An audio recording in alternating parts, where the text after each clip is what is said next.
स्वागत है जी jam study channel ते। अज आपां हड़प्पा सभ्यता दे बारे प्रश्न करांगे, जिस दे विच विस्तारपूर्वक जानकारी हड़प्पा सभ्यता दे बारे दित्ती जाएगी। यह हिस्टरी का अपना पहला लैक्चर रहेगा, जो कि मास्टर केडर PS टैट ते सी टैट के लिए बहुत ही महत्वपूर्ण है। जो वीडियो है स्टार्टिंग तो एंड तक देखनी, तां जो तुहाडा कोई भी क्वेश्चन है वो रह ना जाए। सो अज की आपां जिहड़ी क्लास है हड़प्पा सभ्यता जां जिसनूं आपां सिंधु घाटी सभ्यता कह लैंदे हां, उस बारे स्टार्ट करन जा रहे हैं जी। अज का जो अपने लैक्चर रहेगा वो है जी सिंधु घाटी सभ्यता जां हड़प्पा सभ्यता कह लीए जिसनूं। सिंध नदी के किनारे ते होण करके इसनूं सिंधु घाटी सभ्यता के नाम नाल पुकारिया जाता है। इसका जन्म है जो अज तो 7000 साल पहला होया मन्निया जाता। एक महान शहरी सभ्यता सी जिसकी नगर योजना बहुत ही उच्च कोटि की सी। सिंध नदी तो लैके सरस्वती नदी तक आ जिहड़ी ये फैली हुई है। जिहड़ी सिंध घाटी सभ्यता ये फैली हुई सी जी सिंध नदी तो लैके सरस्वती नदी दे तक। पहली बार जो सिंधु सभ्यता शब्द वरत्या गया सी वो वरत्या सी जी डॉक्टर मार्शल ने। जेकर आप इसके टाइम पीरीयड की गल करिए तो इसका जो टाइम पीरीयड है उसनूं देखण दे लई C14 जिहड़ा फॉर्मूला वो अपनाया गया, जिसकी फुल फॉर्म है कार्बन रेडियो डेटिंग प्रोसैस। ये की हुंदी है जी कार्बन रेडियो डेटिंग प्रोसैस। जो पत्थर है उन्हां तो किसी भी समय का पता लगाउण नूं कहंदे आ। जदों पत्थरां ते रिसर्च करदे आ, जो भी उन्हां तो टाइम पीरीयड आ पत्थरां दी हैल्प नाल पता चलदा टाइम पीरीयड, उसनूं C14 कहंदे आ, जो कि हड़प्पा सभ्यता के बारे जानकारी प्राप्त करने के लिए फॉर्मूला से जोड़ा अपलाई किया गया। जो इसका प्रमाणिक समा मानते हो है जी 2300 ईसा पूर्व तो 1750 ईसा पूर्व, जिन्हें इंग्लिश BC कह दें आप। ये विचार DP अग्रवाल द्वारा दिता गया, जो कि सब तो वध प्रमाणित मन्निया जाता 2300 ईसा पूर्व तो 1750 ईसा पूर्व। कुछ विद्वान आ जिहड़े इहदा समा मन लैंदे आ 2500 तो 1500 तक का, पर जो आपां प्रमाणित मनना वो आपां DP अग्रवाल वाला ही। सब तो पहला जे इहदा नमूना पेश किया गया 1853 जो लाहौर तो कराची रेलवे लाइन आ जिहड़ी बन रही सी, उदों इहदे जानी कि आपां कह दईए प्रमाण मिले सीगे 1853 दे विच। सब तो पहला जिहड़ी जानकारी है सभ्यता के बारे भारती पुरातन विभाग ने दिती सी, जो कि 1861 दे विच बनिया सी। इस भारती पुरातन विभाग का काम सी पुरानियां इमारतां ते चीज़ां दी रिसर्च करना, जो कि आपां कह लीए पुरानियां सभ्यतावां नाल संबंधित इमारतां हुंदियां सी जां फिर कोई भी वस्तां हुंदियां सी, उन्हां दी रिसर्च करदे सीगे भारती पुरातन विभाग दे। ते उन्हां दे मुखी सीगे उस समय लॉर्ड कनिंगम। भारत के आपां कह लीए जे कई बार क्वेश्चन पुट कर लेंदे भी भारत के पुरातन विभाग का जनक किसनूं कहा जाता, तो वो जी लॉर्ड कनिंगम नूं कहा जाता। उन्हां तो बाद 1921 दे विच सर जॉन मार्शल आ जिहड़े भारती पुरातन विभाग के जिहड़े मुखी बने आपां कह लीए, तां जिहड़े उन्हां दी देख रेख हेठ ही हड़प्पा सभ्यता स्थान सी इस सिंधु घाटी सभ्यता का वो खोजिया गया सी 1921 दे। अगर आपां सभ्यतावां की गल करिए उस समय 3 तरह दी सभ्यतावां सीगियां इन्हां दियां जो समझी जांदियां सिंधु घाटी सभ्यता दियां। पहली है जी मैसोपोटामिया की सभ्यता, जो कि दरजला ते फरात नदियां दो दरजला ते फरात नदियां उन्हां दे विचकार आपां कह लईए जां आस पास का इलाका सी, जिसनूं मैसोपोटामिया की सभ्यता के नाम नाल जाणिया जाता। जेकर आपां गल कर लीए सभ्यतावां की गल कर रहे हैं आप इत्थे, तां सैकेंड सभ्यता सी जी जोड़ी पहला आपां गल करी मैसोपोटामिया की, हुण आपां गल करांगे जी मिस्र की सभ्यता। सैकेंड मिस्र की सभ्यता, जो कि नील नदी के आस पास के ਇਲਾਕਿਆਂ 'ਚ ਬਸੀ ਹੋਈ ਸੀ। ਕਈ ਵਾਰ ਕੁਐਸਚਨ ਆ ਜਾਂਦਾ ਕਿ ਕਿਹੜੀ ਸੱਭਿਅਤਾ ਦੇ ਲੋਕ ਹੈ ਲਾਸ਼ਾਂ ਨੂੰ ਮਮੀਜ਼ ਹੁੰਦੀਆਂ ਜਿਹੜੀਆਂ ਉਹਨਾਂ ਦੇ ਰੂਪ ਵਿੱਚ ਸੰਭਾਲ ਕੇ ਰੱਖਦੇ ਸੀ। ਉਹ ਸੀ ਜੀ ਮਿਸਰ ਸੱਭਿਅਤਾ। ਉਹ ਅਜਿਹਾ ਕਿਉਂ ਕਰਦੇ ਸੀ? ਕਿਉਂਕਿ ਉਹਨਾਂ ਦੇ ਵਿੱਚ ਇੱਕ ਵਿਸ਼ਵਾਸ ਸੀ, ਇੱਕ ਧਾਰਨਾ ਬਣੀ ਹੋਈ ਸੀ ਕਿ ਜਦੋਂ ਉਹਨਾਂ ਦੇ ਰਾਜੇ ਰਾਣੀਆਂ ਜਿਹੜੇ ਮਰ ਜਾਂਦੇ ਆ ਤਾਂ ਉਹਨਾਂ ਦਾ ਪੁਨਰ ਜਨਮ ਹੋਵੇਗਾ ਅਤੇ ਉਹ ਦੁਬਾਰਾ ਜਿਹੜੇ ਜੀਵਤ ਹੋ ਜਾਣਗੇ। ਤਾਂ ਉਹਨਾਂ ਦੀਆਂ ਲਾਸ਼ਾਂ ਨੂੰ ਕੋਈ ਮੈਡੀਸਨ ਵਗੈਰਾ ਲਗਾ ਕੇ ਜਿਹੜਾ ਉਹਨਾਂ ਨੂੰ ਮਮੀਜ਼ ਦੇ ਰੂਪ ਵਿੱਚ ਆਸੇ ਪਾਸੇ ਪੱਟੀਆਂ ਲਪੇਟ ਕੇ ਰੱਖ ਦਿੰਦੇ ਸੀ।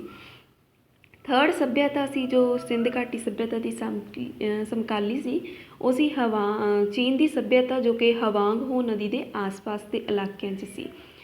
ਸੋ 3 ਆਪਾਂ ਸੱਭਿਅਤਾਵਾਂ ਕੀਤੀਆਂ ਜੋ ਸਿੰਧ ਘਾਟੀ ਸੱਭਿਅਤਾ ਦੇ ਸਮਕਾਲੀ ਸੀ। ਮੈਸੋਪੋਟਾਮੀਆ ਦੀ ਸੱਭਿਅਤਾ ਜੋ ਕਿ ਦਰਜਲਾ ਅਤੇ ਫਰਾਤ ਨਦੀ ਦੇ ਆਸ-ਪਾਸ ਸੀ। ਮਿਸਰ ਦੀ ਸੱਭਿਅਤਾ ਨੀਲ ਨਦੀ ਦੇ ਆਸ-ਪਾਸ ਸੀ ਜੋ ਕਿ ਚੀਨ ਦੀ ਸੱਭਿਅਤਾ ਹਵਾਂਗ ਹੋ ਨਦੀ ਦੇ ਆਸ-ਪਾਸ ਸੀ। ਜੋ ਸਭ ਤੋਂ ਵੱਧ ਵਪਾਰ ਕਰਦੇ ਸੀ ਜੀ ਉਹ ਕਰਦੇ ਸੀ ਮੈਸੋਪੋਟਾਮੀਆ ਨਾਲ। ਸਿੰਧ ਘਾਟੀ ਸੱਭਿਅਤਾ ਨੂੰ ਆਪਾਂ ਕਹਿ ਲਈਏ ਹੜੱਪਾ ਸੱਭਿਅਤਾ ਵੀ ਕਹਿ ਦਿੰਦੇ ਹਾਂ ਮੋਸਟਲੀ, ਤਾਂ ਹੋਰ ਵੀ ਕਈ ਨਾਮਾਂ ਦੇ ਨਾਲ ਇਸ ਨੂੰ ਜਾਣਿਆ ਜਾਂਦਾ। ਪਹਿਲੀ ਹੈ ਜੀ ਸਿੰਧ, ਇਹਨੂੰ ਸਿੰਧ ਸੱਭਿਅਤਾ ਕਿਹਾ ਜਾਂਦਾ। ਸਰਸਵਤੀ ਸੱਭਿਅਤਾ, ਸਿੰਧ ਸਰਸਵਤੀ ਸੱਭਿਅਤਾ ਨੂੰ ਕਿਹਾ ਜਾਂਦਾ, ਸਿੰਧ ਸੱਭਿਅਤਾ ਨੂੰ। ਸੈਕਿੰਡ ਹੈ ਜੀ ਹੜੱਪਾ ਸੱਭਿਅਤਾ ਜੋ ਕਿ ਇਸ ਨੂੰ ਕਿਹਾ ਜਾਂਦਾ 1921 ਦੇ ਵਿੱਚ ਪਹਿਲਾ ਨਗਰ ਇਹਨਾਂ ਨੇ ਜਿਹੜਾ ਲੱਭਿਆ ਸੀਗਾ ਹੜੱਪਾ ਸੱਭਿਅਤਾ ਦਾ, ਉਹ ਹੜੱਪਾ ਹੀ ਲੱਭਿਆ ਸੀ, ਤਾਂ ਕਰਕੇ ਇਹਦਾ ਨਾਮ ਹੜੱਪਾ ਸੱਭਿਅਤਾ ਪੈ ਗਿਆ। ਪਹਿਲੀ ਸ਼ਹਿਰੀ ਸੱਭਿਅਤਾ ਸੀ ਇਹ, ਕਿਉਂਕਿ ਜਿਹੜੀ ਇੱਥੋਂ ਦੀ ਨਗਰ ਯੋਜਨਾ ਸੀ ਬਹੁਤ ਹੀ ਉੱਚ ਕੋਟੀ ਦੀ ਸੀ। ਕਾਸੇ ਯੁੱਗ ਦੀ ਸੱਭਿਅਤਾ ਵੀ ਇਸ ਨੂੰ ਕਿਹਾ ਜਾਂਦਾ ਕਿਉਂਕਿ ਜਿਹੜੀਆਂ ਮੂਰਤੀਆਂ ਮਿਲੀਆਂ ਬਹੁਤ ਮੋਸਟਲੀ ਕਾਸੇ ਦੀਆਂ ਬਣੀਆਂ ਹੋਈਆਂ ਸੀ। ਵਸਤਾਂ ਵੀ ਇਹ ਕਾਸੇ ਧਾਤ ਦੀ ਵਰਤੋਂ ਕਰਕੇ ਬਣਾਉਂਦੇ ਸੀਗੇ। ਸਿੰਧ ਸਰਸਵਤੀ ਸੱਭਿਅਤਾ, ਇਸ ਨੂੰ ਸਰਸਵਤੀ ਤੱਕ, ਸਿੰਧ ਤੋਂ ਲੈ ਕੇ ਸਰਸਵਤੀ ਨਦੀ ਤੱਕ ਇਹ ਫੈਲੇ ਹੋਈ ਸੀ ਸੱਭਿਅਤਾ, ਤਾਂ ਕਰਕੇ ਕਿਹਾ ਜਾਂਦਾ। ਜੇਕਰ ਹੁਣ ਆਪਾਂ ਇਹਨਾਂ ਦੇ ਸਥਾਨਾਂ ਦੇ ਬਾਰੇ ਜਾਣਕਾਰੀ ਪ੍ਰਾਪਤ ਕਰੀਏ ਵੀ ਕਿਹੜੇ ਕਿਹੜੇ ਸਥਾਨ ਆ ਜਿਹੜੇ ਖੋਜੇ ਗਏ ਜਾਂ ਕਿੱਥੋਂ ਕਿੱਥੋਂ ਇਸ ਸੱਭਿਅਤਾ ਦੇ ਪ੍ਰਮਾਣ ਮਿਲਦੇ ਆ, ਤਾਂ ਸਭ ਤੋਂ ਪਹਿਲਾਂ ਜੀ ਆ ਜਾਏਗਾ ਹੜੱਪਾ। ਹੜੱਪਾ ਜਿਹੜਾ ਸੀਗਾ ਸਥਾਨ ਇਹ ਸਭ ਤੋਂ ਪਹਿਲਾਂ ਖੋਜਿਆ ਗਿਆ। ਇਸ ਦੀ ਖੋਜ ਹੋਈ ਸੀ 1921 ਵਿੱਚ। R.D. ਸਾਹਨੀ, ਜਿਨ੍ਹਾਂ ਨੂੰ ਦਿਆਰਾਮ ਸਾਹਨੀ ਵੀ ਕਿਹਾ ਜਾਂਦਾ, ਉਹਨਾਂ ਨੇ ਇਹ ਖੋਜਿਆ ਸੀ ਸਥਾਨ। ਪਾਕਿਸਤਾਨ ਦੇ ਇਹ ਹੈ ਜੀ ਪਾਕਿਸਤਾਨ ਦੇ ਮਿੰਟਗੋਮਰੀ ਸਥਾਨ 'ਤੇ ਰਾਵੀ ਨਦੀ ਦੇ ਕੰਢੇ ਉੱਤੇ ਵਸਿਆ ਹੋਇਆ ਹੈ। ਇੱਥੋਂ ਕਿਹੜੀਆਂ ਵਸਤਾਂ ਜਿਹੜੀਆਂ ਪ੍ਰਾਪਤ ਹੋਈਆਂ, ਇੱਥੇ ਇੱਕ ਵੱਡਾ ਅਨਾਜ ਘਰ ਮਿਲਿਆ ਜਿਸ ਨੂੰ ਆਪਾਂ ਗੋਦਾਮ ਵੀ ਕਹਿ ਲੈਂਦੇ ਹਾਂ। ਲੱਕੜੀ ਦੇ ਤਾਬੂਤ ਮਿਲੇ ਨੇ, ਕਬਰ ਸਥਾਨ ਮਿਲਿਆ ਜੀ, ਸ਼ੰਖ ਦਾ ਬਣਿਆ ਹੋਇਆ ਇੱਕ ਬੈਲ ਮਿਲਿਆ।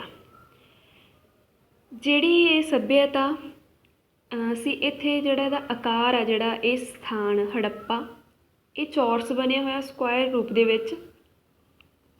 ਸੜਕਾਂ ਸਿੱਧੀਆਂ ਨੇ, ਹਰ ਘਰ ਦੇ ਅੱਗੇ ਜਿਹੜਾ ਕੂੜਾਦਾਨ ਰੱਖਿਆ ਹੋਇਆ ਜਿਸ ਤੋਂ ਅੰਦਾਜ਼ਾ ਲਗਾਇਆ ਜਾ ਸਕਦਾ ਕਿ ਉੱਥੋਂ ਦੀ ਜਿਹੜੀ ਨਗਰ ਯੋਜਨਾ ਸੀ ਬਹੁਤ ਹੀ ਉੱਚ ਕੋਟੀ ਦੀ ਸੀ।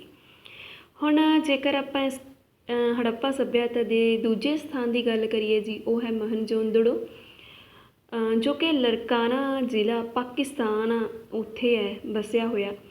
ਇਹ 100 ਤੋਂ 200 ਹੈਕਟੇਅਰ ਤੱਕ ਨਗਰ ਹੈ ਜੋ ਹੜੱਪਾ ਸੱਭਿਅਤਾ ਦੇ ਜਿੰਨੇ ਵੀ ਨਗਰ ਮਿਲੇ ਉਹਨਾਂ ਤੋਂ ਸਭ ਤੋਂ ਵੱਡਾ ਲਾਰਜੈਸਟ ਹੈ।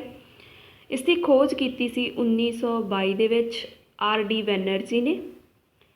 ਪਾਕਿਸਤਾਨ ਦੇ ਵਿੱਚ ਹੈ, ਸਿੰਧ ਨਦੀ 'ਤੇ ਸਥਿਤ ਹੈ। ਹੜੱਪਾ ਸੀਗਾ ਰਾਵੀ ਨਦੀ ਦੇ ਕੰਢੇ 'ਤੇ, ਇਹ ਹੈ ਜੀ ਸਿੰਧ ਨਦੀ 'ਤੇ ਸਥਿਤ ਹੈ। ਜੇਕਰ ਆਪਾਂ ਇਹਨਾਂ ਦੇ ਆਪਸ ਵਿਚਲੀ ਦੂਰੀ ਦੀ ਗੱਲ ਕਰੀਏ ਹੜੱਪਾ ਅਤੇ ਮੋਹਨਜੋਦੜੋ ਦੀ, ਤਾਂ 482 ਕਿਲੋਮੀਟਰ ਹੈ।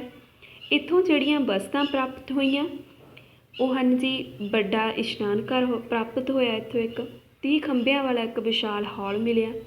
ਨਰਤਕੀ ਦੀ ਮੂਰਤੀ ਮਿਲੀ ਆ ਜੋ ਕਿ ਕਾਸੇ ਦੀ ਹੈ, ਜਿਹਨੂੰ ਆਪਾਂ ਨਟਰਾਜ ਦੀ ਮੂਰਤੀ ਵੀ ਕਹਿ ਦਿੰਦੇ ਹਾਂ। ਬਹੁਤ ਹੀ ਇੰਪੋਰਟੈਂਟ ਕੁਐਸਚਨ ਹੈ ਜੀ ਇਹ। ਪਸ਼ੂਪਤੀ ਦੀ ਮੂਰਤੀ ਮਿਲੀ ਹੈ ਜੀ ਜਿਸ 'ਤੇ ਸ਼ਿਵ ਦੀ ਜਿਹੜੀ ਮੂਰਤੀ ਬਣਾਇਆ ਤਸਵੀਰ ਆ ਉਹ ਲਿਖੀ ਗਈ ਆ। ਮੋਹਨਜੋਦੜੋ ਨੂੰ ਦਾ ਨਾਂ ਇਹ ਕਿਉਂ ਪਿਆ? ਕਿਉਂਕਿ ਇਹਨੂੰ ਮਰਿਆ ਹੋਇਆਂ ਦਾ ਟਿੱਲਾ ਕਿਹਾ ਜਾਂਦਾ। ਇਹਦਾ ਅਰਥ ਵੀ ਸਮਝ ਲਓ। ਮੋਹਨਜੋਦੜੋ ਨੂੰ ਮਰਿਆ ਹੋਇਆਂ ਦਾ ਟਿੱਲਾ ਕਿਹਾ ਜਾਂਦਾ। ਕਿਉਂ ਕਿਹਾ ਜਾਂਦਾ ਜੀ? ਇਹਦੀਆਂ 7 ਤਹਿਾਂ ਮਿਲੀਆਂ, ਜਿਨ੍ਹਾਂ ਤੋਂ ਪਤਾ ਲੱਗਦਾ ਹੈ ਕਿ ਜਿਹੜਾ ਮੋਹਨਜੋਦੜੋ ਆ ਇਹ ਬਾਰ-ਬਾਰ ਵਸਿਆ ਅਤੇ ਬਾਰ-ਬਾਰ ਹੀ ਉੱਜੜਿਆ। ਤਾਂ ਜਦੋਂ ਇਹ ਉੱਜੜ ਜਾਂਦਾ ਸੀ ਉਹਦੀ ਇੱਕ ਤਹਿ ਬਣ ਜਾਂਦੀ ਸੀ, ਜਿਸ ਕਰਕੇ ਇਹਦੀਆਂ 7 ਤਹਿਾਂ ਜਿਹੜੀਆਂ ਬਣ ਗਈਆਂ। ਇੱਥੋਂ ਇੱਕ ਸਭ ਤੋਂ ਵੱਧ ਮੰਜ਼ਿਲਾਂ ਦੇ ਜਿਹੜੇ ਮਕਾਨ ਮਿਲੇ ਆ। ਗਲੀਆਂ ਸਮਕੋਣ 'ਤੇ ਕੱਟਦੀਆਂ, 90 ਡਿਗਰੀ ਦੇ ਕੋਣ 'ਤੇ ਕੱਟਦੀਆਂ। 3rd ਸਥਾਨ ਹੈ ਜੀ ਚਨਹੁੰਦੜੋ ਜਾਂ ਚੌਹੰਦੜੋ ਵੀ ਕਹਿ ਦਿੰਦੇ ਆ ਜਿਹਨੂੰ। ਇਸ ਦੀ ਜਿਹੜੀ ਖੋਜ ਹੈ ਉਹ NG ਮਜ਼ੂਮਦਾਰ ਨੇ ਕੀਤੀ ਹੈ ਅਤੇ ਮੈਕੇ ਨੇ, 2 ਪਰਸਨਸ ਨੇ ਕੀਤੀ। NG ਮਜ਼ੂਮਦਾਰ ਅਤੇ ਮੈਕੇ, ਉਹਨਾਂ ਨੇ 1931 ਦੇ ਵਿੱਚ ਇਸ ਦੀ ਜਿਹੜੀ ਖੋਜ ਕੀਤੀ ਹੈ। ਪਾਕਿਸਤਾਨ ਸਿੰਧ ਨਦੀ 'ਤੇ ਮੋਹਨਜੋਦੜੋ ਤੋਂ ਇਹ 130 ਕਿਲੋਮੀਟਰ ਦੱਖਣ ਵੱਲ ਹੈ। ਇੱਥੋਂ ਜਿਹੜੀਆਂ ਚੀਜ਼ਾਂ ਪ੍ਰਾਪਤ ਹੋਈਆਂ ਉਹ ਹਨ ਜੀ ਸ਼ਾਹੀ ਦੀ ਦਵਾਤ, ਲਿਪਸਟਿਕ, ਕੰਘਾ ਅਤੇ ਕਾਜਲ।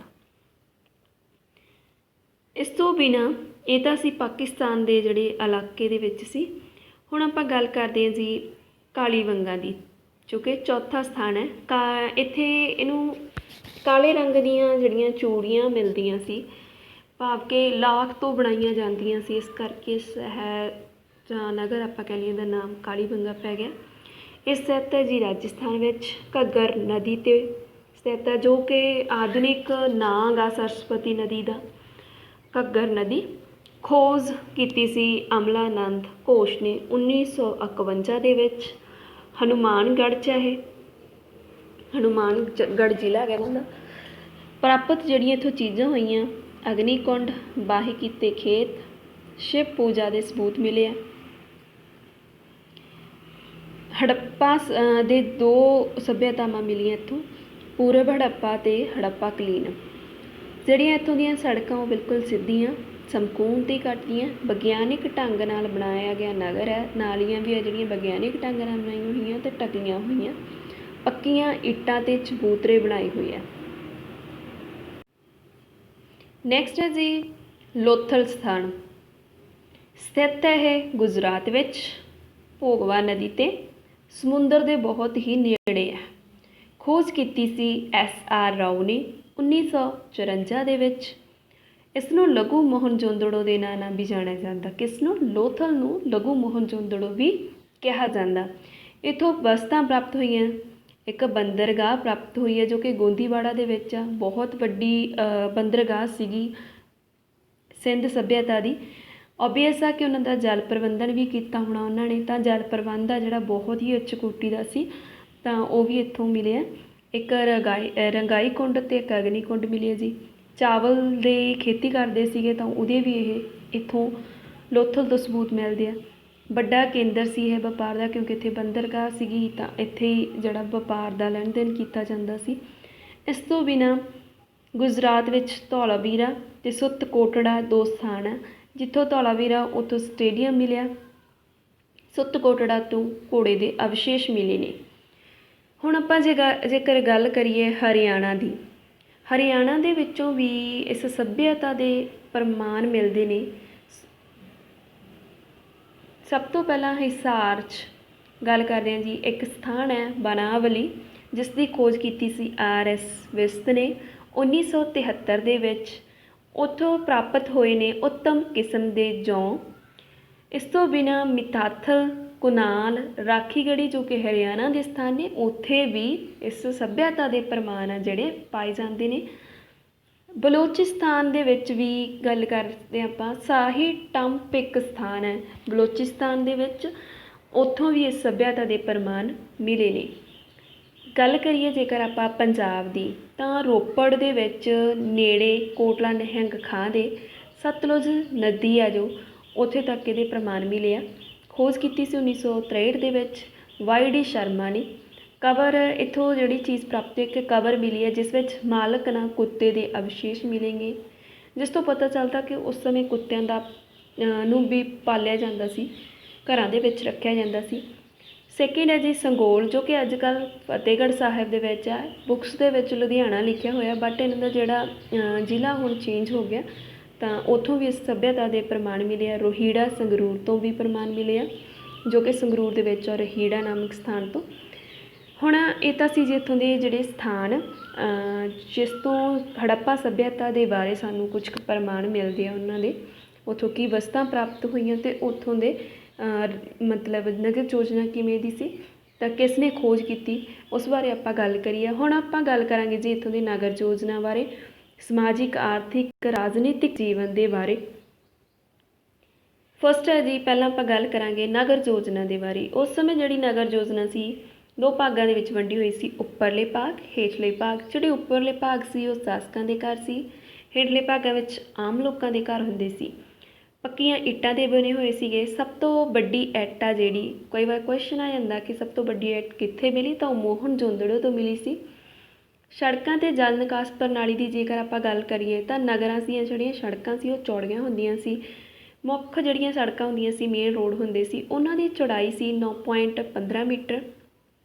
ਸਮਕੋਣ 90 ਡਿਗਰੀ 'ਤੇ ਕੱਟਦੀਆਂ ਸੀ ਇੱਕ ਦੂਜੇ ਨੂੰ। ਨਾਲੀਆਂ ਢੱਕੀਆਂ ਹੋਈਆਂ ਸੀ। ਸ਼ਾਂਤੀਪੂਰਨ ਸੱਭਿਅਤਾ ਸੀ।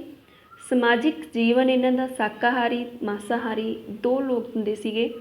ਜਿਹੜੇ ਸ਼ਾਕਾਹਾਰੀ ਲੋਕ ਸੀ ਉਹ ਕਣਕ, ਚਾਵਲ, ਦਾਲਾਂ, ਸਬਜ਼ੀਆਂ ਅਤੇ ਦੁੱਧ ਪੀਂਦੇ ਸੀ। ਜਿਹੜੇ ਮਾਸਾਹਾਰੀ ਲੋਕ ਸੀ ਉਹ ਸਿਰਫ ਮੱਛੀ ਦਾ ਸੇਵਨ ਕਰਦੇ ਸੀ। ਜੇਕਰ ਆਪਾਂ ਇਹਨਾਂ ਦੇ ਮਨੋਰੰਜਨ ਦੀ ਗੱਲ ਕਰੀਏ ਤਾਂ ਇਹ ਜੂਆ ਖੇਡਣਾ, ਚੌਪੜ, ਸ਼ਿਕਾਰ ਅਤੇ ਦੌੜਾਂ ਦੇ ਵਿੱਚ ਹਿੱਸਾ ਲੈਂਦੇ ਸੀ। ਇਹਨਾਂ ਦੇ ਪਹਿਰਾਵੇ ਦੇ ਬਾਰੇ, ਆਪਾਂ ਕੱਪੜਿਆਂ ਦੇ ਬਾਰੇ ਜੇਕਰ ਗੱਲ ਕਰਦੇ ਹਾਂ ਤਾਂ ਉਹ ਦੋ ਤਰ੍ਹਾਂ ਦੇ ਕੱਪੜੇ ਪਹਿਨਦੇ ਸੀ, ਸੂਤੀ ਕੱਪੜੇ ਅਤੇ ਊਨੀ ਕੱਪੜੇ ਸੀ। ਮਰਦ ਸੀਗੇ ਜਿਹੜੇ ਧੋਤੀ ਪਹਿਨਦੇ ਸੀ ਅਤੇ ਉੱਪਰਲੇ ਭਾਗ ਦੇ ਵਿੱਚ ਇੱਕ ਸ਼ਾਲ ਲਪੇਟ ਲੈਂਦੇ ਸੀ। ਔਰਤਾਂ ਸੀ ਜੋ ਘੱਗਰਾ ਅਤੇ ਚੋਲੀ ਪਹਿਨਦੀਆਂ ਸੀ। ਇਹਨਾਂ ਦੇ ਜਿਹੜੇ ਗਹਿਣੇ ਸੀਗੇ ਆਮ ਤੌਰ 'ਤੇ ਸੋਨੇ, ਚਾਂਦੀ, ਤਾਂਬੇ ਦੇ ਅਤੇ ਕੀਮਤੀ ਪੱਥਰਾਂ ਦੇ ਬਣੇ ਹੋਏ ਸੀ। ਇਹ ਲੋਹੇ ਦੀ ਜਿਹੜੀ ਧਾਤ ਆ ਉਹ ਤੋਂ ਬਿਲਕੁਲ ਅਣਜਾਣ ਸੀ। ਕੋਈ ਵੀ ਸਥਾਨ ਤੋਂ ਅਜਿਹਾ ਪ੍ਰਮਾਣ ਨਹੀਂ ਮਿਲਿਆ ਜਾਂ ਕੋਈ ਅਜਿਹੀ ਵਸਤੂ ਨਹੀਂ ਮਿਲੀ ਜਿਸ ਦੇ ਵਿੱਚ ਲੋਹੇ ਦਾ ਪ੍ਰਯੋਗ ਕੀਤਾ ਗਿਆ ਹੋਵੇ। ਸੋ ਇਹਨਾਂ ਨੂੰ ਕੋਈ ਗਿਆਨ ਨਹੀਂ ਸੀ ਲੋਹੇ ਦੀ ਧਾਤ ਬਾਰੇ। ਅਤੇ ਇਹ ਕੁਐਸਚਨ ਪੇਪਰਾਂ ਦੇ ਵਿੱਚ ਬਹੁਤ ਵਾਰ ਜਿਹੜਾ ਪੁੱਛਿਆ ਜਾ ਚੁੱਕਿਆ ਕਿ ਸਿੰਧ ਸੱਭਿਅਤਾ ਦੇ ਲੋਕ ਕਿਸ ਧਾਤ ਤੋਂ ਅਣਜਾਣ ਸਨ, ਤਾਂ ਉਹ ਸੀ ਲੋਹੇ ਦੀ ਧਾਤ। ਮਰਦਾਂ ਦੇ ਜਿਹੜੇ ਗਹਿਣੇ ਹੁੰਦੇ ਸੀ ਉਹ ਕੜੇ, ਕੈਂਠੇ ਅਤੇ ਬਾਲੀਆਂ। ਔਰਤਾਂ ਦੇ ਗਹਿਣੇ ਹੁੰਦੇ ਸੀ ਵਾਲੀਆਂ, ਚੂੜੇ, ਚੂੜੀਆਂ। ਜੇਕਰ ਆਪਾਂ ਇਹਨਾਂ ਦੇ ਆਰਥਿਕ ਜੀਵਨ ਦੇ ਬਾਰੇ ਗੱਲ ਕਰੀਏ ਤਾਂ ਤਿੰਨ ਤਰ੍ਹਾਂ ਦੇ ਕੰਮ ਕਰਦੇ ਸੀ, ਖੇਤੀਬਾੜੀ, ਪਸ਼ੂ ਪਾਲਣ ਅਤੇ ਵਪਾਰ।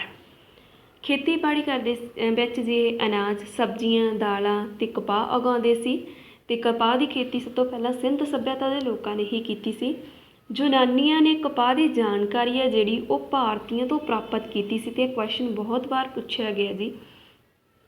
ਪਸ਼ੂ ਪਾਲਣ ਦੇ ਧੰਦੇ ਵਿੱਚ ਇਹ ਭੇਡਾਂ, ਬੱਕਰੀਆਂ, ਮੱਝਾਂ, ਹਾਥੀ ਅਤੇ ਕੁੱਤੇ ਪਾਲਦੇ ਸੀ। ਵਪਾਰ ਸੀ ਇਹਨਾਂ ਦਾ ਮੈਸੋਪੋਟਾਮੀਆ ਨਾਲ ਸਭ ਤੋਂ ਜ਼ਿਆਦਾ ਵਪਾਰ ਕਰਦੇ ਸੀ। ਕਿੱਥੋਂ ਪਤਾ ਲੱਗਦਾ ਕਿ ਇਹਨਾਂ ਨੇ ਸਭ ਤੋਂ ਜ਼ਿਆਦਾ ਵਪਾਰ ਮੈਸੋਪੋਟਾਮੀਆ ਨਾਲ ਕੀਤਾ? ਇਹਨਾਂ ਦੇ ਸਿੱਕਿਆਂ ਅਤੇ ਮੋਹਰਾਂ ਤੋਂ। ਮੁਦਰਾਵਾਂ ਅਤੇ ਲਿਪੀ, ਜੇਕਰ ਆਪਾਂ ਇਹਨਾਂ ਦੀ ਮੁਦਰਾ ਦੀ ਗੱਲ ਕਰੀਏ ਤਾਂ ਉਹ ਜਿਹੜੀ ਸਿਲਖੜੀ ਦੇ ਨਰਮ ਪੱਤਿਆਂ ਤੋਂ ਬਣੀ ਹੁੰਦੀ ਸੀ, ਨਰਮ ਪੱਥਰ ਤੋਂ ਬਣੀ ਹੁੰਦੀ ਸੀ, ਜੋ ਕਿ ਇੱਕ ਪੱਥਰ ਸੀ ਸਿਲਖੜੀ, ਬਹੁਤ ਜ਼ਿਆਦਾ ਨਰਮ ਹੁੰਦਾ ਸੀ। ਸਭ ਤੋਂ ਜਿਹੜੀਆਂ ਮੁਦਰਾਵਾਂ ਮਿਲੀਆਂ ਉਹ ਮਿਲੀਆਂ ਮੋਹਨ ਜੋਦੜੋ ਤੋਂ। ਮੋਹਰਾਂ 'ਤੇ ਲਿਖੀ ਗਈ ਲਿਪੀ ਆ ਜਿਹੜੀ ਉਹ ਅਜੇ ਤੱਕ ਪੜ੍ਹੀ ਨਹੀਂ ਗਈ। ਪੜ੍ਹਨ ਦੀ ਸਭ ਤੋਂ ਪਹਿਲਾਂ ਇੱਕ ਕੋਸ਼ਿਸ਼ ਕੀਤੀ ਸੀ, ਉਹ ਕੀਤੀ ਸੀ ਜੀ ਐਲ ਬੈਡਲ ਦੁਆਰਾ। ਸਭ ਤੋਂ ਪਹਿਲਾਂ ਜੋ ਕੋਸ਼ਿਸ਼ ਕੀਤੀ ਸੀ ਵੀ ਮੈਂ ਜੋ ਪੜ੍ਹਾਂ ਇਸ ਉੱਪਰ ਕੀ ਲਿਖਿਆ, ਤਾਂ ਉਹ ਐਲ ਬੈਡਲ ਦੁਆਰਾ ਕਰੀ ਗਈ ਸੀ। ਇਹ ਇੱਕ ਚਿੱਤਰਾਤਮਕ ਲਿਪੀ ਹੈ ਅਤੇ ਲਿਪੀ ਲਿਖਣ ਦਾ ਜੋ ਢੰਗ ਹੈ right to left, left to right ਹੈ। ਮੋਸਟਲੀ ਜੋ ਲਿਪੀ ਆ ਉਹਦੇ ਵਿੱਚ ਯੂ ਅਤੇ ਮਛਲੀ ਆਕਾਰ ਆ ਜਿਹੜਾ ਸਭ ਤੋਂ ਜ਼ਿਆਦਾ ਵਰਤਿਆ ਗਿਆ। ਇਸ ਸੱਭਿਅਤਾ ਦੇ ਜੇਕਰ ਪਤਨ ਦੀ ਗੱਲ ਕਰੀਏ, ਕੋਈ ਵੀ ਸੱਭਿਅਤਾ ਉਹਦੇ ਪਤਨ ਦੇ ਪਿੱਛੇ ਕੋਈ ਨਾ ਕੋਈ ਕਾਰਨ ਜ਼ਰੂਰ ਹੁੰਦਾ। ਤਾਂ ਤਿੰਨ ਕਾਰਨ ਮੰਨੇ ਜਾਂਦੇ ਆ, ਬਾਹਰੀ ਹਮਲੇ, ਨੰਬਰ 2 ਜਲਵਾਯੂ ਪਰਿਵਰਤਨ, ਨੰਬਰ 3 ਹੜ੍ਹ। ਤਾਂ ਜੀ ਬਾਹਰੀ ਹਮਲੇ ਆ ਜਿਹੜੇ ਉਹ ਆਰੀਆ ਦੁਆਰਾ ਕੀਤੇ ਗਏ, ਉਸ ਦੇ ਦੁਆਰਾ ਵੀ ਇਸ ਸੱਭਿਅਤਾ ਦਾ ਪਤਨ ਹੋਇਆ। ਸੈਕਿੰਡ ਹੈ ਜਲਵਾਯੂ ਪਰਿਵਰਤਨ। ਕਿਹਾ ਜਾਂਦਾ ਕਿ ਇਸ ਦੇ ਵਿੱਚ ਕਈ ਸਥਾਨਾਂ 'ਤੇ ਸੋਕਾ ਪੈ ਗਿਆ, ਨਦੀਆਂ ਜਿਹੜੀਆਂ ਸੁੱਕ ਗਈਆਂ, ਜਿਸ ਦੇ ਕਾਰਨ ਕੀ ਹੋਇਆ, ਇਸ ਸੱਭਿਅਤਾ ਦਾ ਪਤਨ ਹੋਣਾ ਸਟਾਰਟ ਹੋ ਗਿਆ। ਤੀਜਾ ਹੜ੍ਹ ਹੈ। ਹੜ੍ਹ ਜੋ ਕਿ ਬਹੁਤ ਪ੍ਰਮਾਣਿਤ ਹੈ ਅਤੇ ਆਪਾਂ ਕਹਿ ਲਈਏ ਇਸ ਨੂੰ ਹੀ ਮੰਨਿਆ ਜਾਂਦਾ ਮੇਨਲੀ ਰੀਜ਼ਨ ਹੈ ਜੋ ਪਤਨ ਦਾ।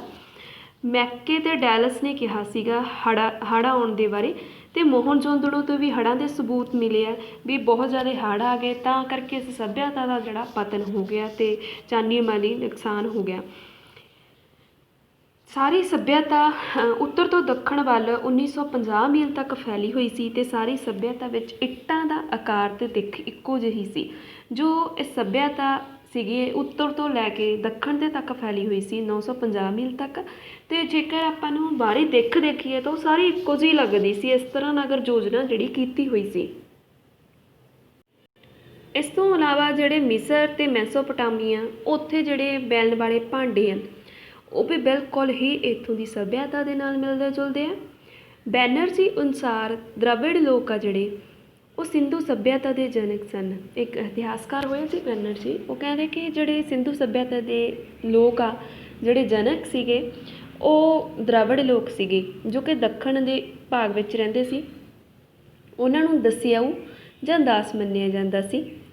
ਜਿਹੜੇ ਇਹ ਦਸਿਆਊ ਜਾਂ ਦਾਸ ਲੋਕ ਸੀਗੇ ਇਹ ਦੇਖਣ ਦੇ ਵਿੱਚ ਬਿਲਕੁਲ ਵੀ ਸੋਹਣੇ ਨਹੀਂ ਸੀ। ਇਹਨਾਂ ਦੇ ਜਿਹੜੇ ਨੱਕ ਸੀ ਉਹ ਚੌੜੇ ਸੀ, ਬੁੱਲ ਮੋਟੇ, ਇਹਨਾਂ ਦਾ ਰੰਗ ਸੀ ਜਿਹੜਾ ਪੱਕਾ ਸੀ। ਕਿਉਂ ਕਿਹਾ ਜਾਂਦਾ ਕਿ ਵੀ ਇਹ ਦੱਖਣ ਦੇ ਲੋਕ ਸੀਗੇ, ਦਸਿਆਊ ਜੀ ਜਾਂ ਦਾਸ ਸੀ, ਕਿਉਂਕਿ ਜਿਹੜੇ ਇਹਨਾਂ ਦੀਆਂ ਮੂਰਤੀਆਂ ਮਿਲੀਆਂ ਉਹਨਾਂ ਵਿੱਚ ਵੀ ਸੇਮ ਹੀ ਅਪੀਅਰੈਂਸ ਆ, ਦਿਖਾਈ ਗਈ ਆ ਲੋਕਾਂ ਦੀ। ਨੱਕ ਚੌੜਾ, ਬੁੱਲ ਮੋਟੇ ਅਤੇ ਰੰਗ ਪੱਕਾ ਦਿਖਾਇਆ ਗਿਆ ਜੋ ਕਿ ਦੱਖਣ ਦੇ ਲੋਕਾਂ ਦਾ ਹੁੰਦਾ ਹੈ। ਸੋ ਇੱਥੋਂ ਦੇ ਜਿਹੜੇ ਲੋਕ ਇਹਨਾਂ ਨੂੰ ਦ੍ਰਵਿੜ ਮੰਨਦੇ ਆ ਜਿਹੜੇ ਸਿੰਧੂ ਘਾਟੀ ਸੱਭਿਅਤਾ ਦੇ ਸੀ। ਸਿੰਧੂ ਸੱਭਿਅਤਾ ਦਾ ਦਾਤਾ ਮੰਨਿਆ ਜਾਂਦਾ ਇਹਨਾਂ ਨੂੰ। ਦ੍ਰਵਿੜ ਲੋਕਾਂ ਨੂੰ ਦਸਿਆਊ ਜਾਂ ਦਾਸ ਕਹਿੰਦੇ ਆ ਜਿਨ੍ਹਾਂ ਦੇ ਆਰੀਆਂ ਦੇ ਨਾਲ ਕਾਫੀ ਜਿਹੜੇ ਯੁੱਧ ਹੋਏ, ਕਿਉਂਕਿ ਜਿਹੜੇ ਆਪਾਂ ਮੰਨ ਲਈਏ ਆਰੀਆ ਲੋਕ ਆ ਅਕਸਰ ਹੀ ਕਿਹਾ ਜਾਂਦਾ ਕਿ ਜਿਹੜੇ ਆਰੀਆ ਲੋਕ ਉੱਤਰੀ ਭਾਗ ਦੇ ਸੀ, ਕਿਉਂਕਿ ਜਿਹੜੇ ਉੱਤਰੀ ਭਾਗ ਦੇ ਲੋਕ ਉਹਨਾਂ ਦੇ ਨੱਕ ਤਿੱਖੇ, ਰੰਗ ਗੋਰਾ, ਬੁੱਲ ਪਤਲੇ ਹੈ, ਤਾਂ ਜਿਹੜੇ ਆਰੀਆ ਲੋਕ ਆ ਉਹ ਉੱਤਰੀ ਭਾਗ ਦੇ ਮੰਨੇ ਜਾਂਦੇ ਆ ਅਤੇ ਜਿਹੜੇ ਦ੍ਰਵਿੜ ਲੋਕ ਆ ਉਹ ਸਿੰਧ ਘਾਟੀ ਦੇ ਮੰਨੇ ਜਾਂਦੇ ਆ। 4 ਨਸਲਾਂ ਦੇ ਲੋਕ ਹੁੰਦੇ ਸੀਗੇ ਜਦੋਂ ਸਿੰਧ ਸੱਭਿਅਤਾ ਦੇ ਸਮੇਂ। ਫਸਟ ਹੈ ਪ੍ਰੋਟੋ ਆਸਟਰੋਲਾਈਡ ਕਹਿੰਦੇ ਸੀ ਉਹਨਾਂ ਨੂੰ, ਸੈਕਿੰਡ ਭੂਮੱਧ ਸਾਗਰੀ ਲੋਕ, ਥਰਡ ਮੰਗੋਲ ਅਤੇ ਫੋਰਥ ਅਲਪਾਈਨ। ਇਹਨਾਂ ਬਾਰੇ ਵੀ ਜਿਹੜਾ ਕੁਐਸਚਨ ਆ ਅਕਸਰ ਹੀ ਆ ਜਾਂਦਾ। ਹੁਣ ਆਪਾਂ ਗੱਲ ਕਰਾਂਗੇ ਇਹ ਪੂਜਾ ਕੀ ਕਰਦੇ ਸੀ, ਮਤਲਬ ਧਾਰਮਿਕ ਕਰਮ ਕਾਂਡ ਕੀ ਕਰਦੇ ਸੀ। ਸ਼ਿਵ ਪਸ਼ੂਪਤੀ ਸੀ ਜਿਹੜੇ ਉਹਨਾਂ ਦੀ ਪੂਜਾ ਕਰਦੇ ਸੀ। ਇੱਕ ਸਿੱਕੇ ਤੋਂ ਅੰਕਿਤ ਕੀਤੀ ਹੋਈ ਤਸਵੀਰ ਮਿਲੀ ਹੈ ਸ਼ਿਵ ਦੀ। ਇਸ ਤੋਂ ਬਿਨਾਂ ਦੇਵੀਆਂ ਦੀ ਪੂਜਾ ਕਰਦੇ ਸੀ। ਪਰਮਨਾਰੀ ਤਾਂ ਮਾਤਰ ਦੇਵੀ ਦੀ ਪੂਜਾ ਕਰਦੇ ਸੀ। ਲਿੰਗ ਅਤੇ ਜੋਨੀ ਦੀ ਪੂਜਾ ਕਰਦੇ ਸੀ। ਪਸ਼ੂ ਪੂਜਾ ਵੀ ਕਰਦੇ ਸੀ ਜਿਸ ਦੇ ਵਿੱਚ ਹਾਥੀ, ਗੈਂਡਾ, ਝੋਟਾ, ਚੀਤਾ ਅਤੇ ਸਾਂਝ ਦੀ ਪੂਜਾ ਕਰਦੇ ਸੀ। ਉਸ ਸਮੇਂ ਗਾਂ ਨੂੰ ਕੋਈ ਮਹੱਤਵ ਨਹੀਂ ਸੀ। ਇਹ ਲੋਕ ਜਿਹੜੇ ਗਾਂ ਦੀ ਪੂਜਾ ਨਹੀਂ ਕਰਦੇ ਸੀ, ਇਹ ਬਾਅਦ ਦੇ ਵਿੱਚ ਸਟਾਰਟ ਕੀਤਾ ਗਿਆ। ਇਸ ਤੋਂ ਇਲਾਵਾ ਰੁੱਖ ਪੂਜਾ ਵੀ ਕੀਤੀ ਜਾਂਦੀ ਸੀ ਇਹਨਾਂ ਦੁਆਰਾ। ਪਿੱਪਲ, ਨਿੰਮ, ਖੰਜੂਰ ਅਤੇ ਸੀਸਮ ਦੇ ਦਰਖਤ ਦੀ ਇਹ ਪੂਜਾ ਕਰਦੇ ਸੀ। ਜਲ ਪੂਜਾ ਦੇ ਵੀ ਜਿਹੜੇ ਪ੍ਰਮਾਣ ਆ ਇਸ ਸੱਭਿਅਤਾ ਤੋਂ ਮਿਲਦੇ ਹਨ। ਹਾਂਜੀ, ਇਸ ਦੇ ਨਾਲ ਹੀ ਆਪਣੀ ਜੋ ਅੱਜ ਦੀ ਕਲਾਸ ਉਹ ਸਮਾਪਤ ਹੁੰਦੀ ਹੈ।